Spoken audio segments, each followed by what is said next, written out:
Hi there, in this video I'm going to show you how to enable dark mode on KuCoin. First you have to enter your KuCoin account, then here at the top left corner you'll find your app account icons. Simply tap on it, and now from here you can just need to go to the settings, and here you'll find the theme option. Now here you can see I have just set it for device default.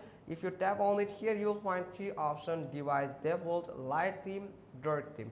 Device default, that means it will set the theme according to your system theme. So if you have added the light mode on your system, then it will set light mode automatically in the app, and if you have set dark mode in your system or in your device, then it will set dark mode on your app. Now if you want to set dark mode specifically on this KuCoin application, and then you just need to tap on this dark theme, and boom, it will just turn your KuCoin application into dark mode.